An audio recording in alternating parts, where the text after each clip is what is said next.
Hello, my name is Yalda Hijabi, and I focus my practice primarily on employment-based immigration and family-based immigration.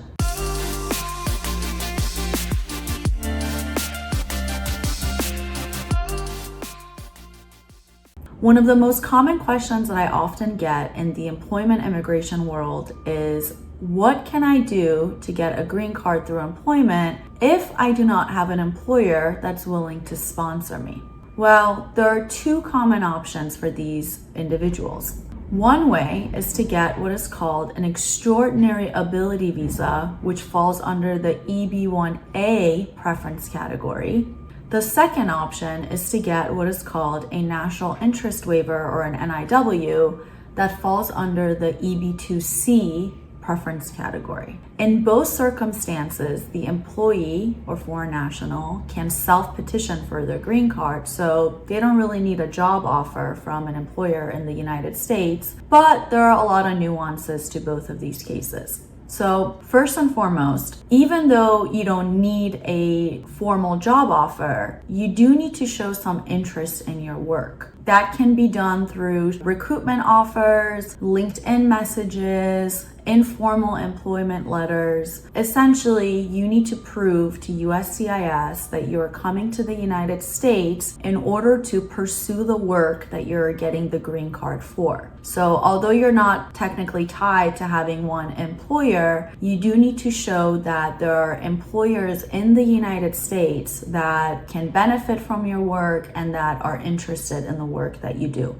Under the EB-1A preference category, foreign nationals need to have a record of achievements that they can prove through documents, roles that they've played at distinguished organizations, peer review activities, publications, awards, presentations, and so forth. The regulations provide 10 separate criterion.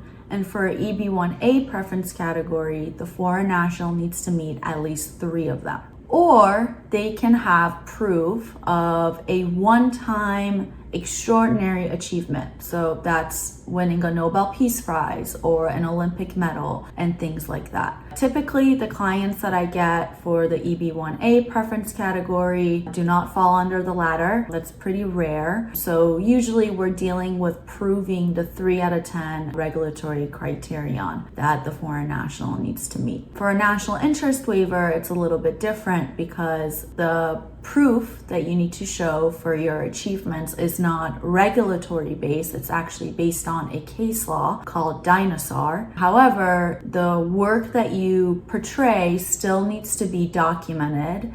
And a way to do that is to show documents of your achievements through publications, presentations, awards, work product, and so forth. But a key distinction between the NIW and the EB-1A preference category is that for NIW, the work needs to be tied to some aspect of the US's national interest. So whether that is the work is advancing the US's infrastructure in some way, healthcare, culture, and so forth. In both of the categories, there's no limit to the type of profession that can apply. I've done NIWs and EB-1s for musicians, for artists, as well as for engineers, economists, the physicians, and you name it. But the key distinction between the two is that the EB-1A is regulatory based, while the EB-2C or NIW is based on case law, and it's more about how the work will serve the US's national interest. Another key component to keep in mind is that the EB-1A preference category is a higher preference category, meaning that USCIS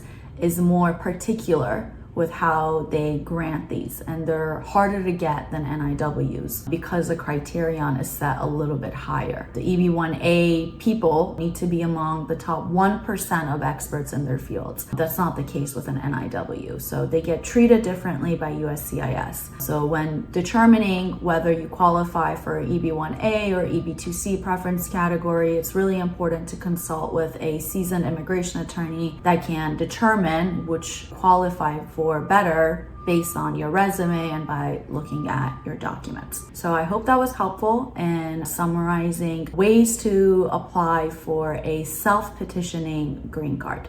Thank you.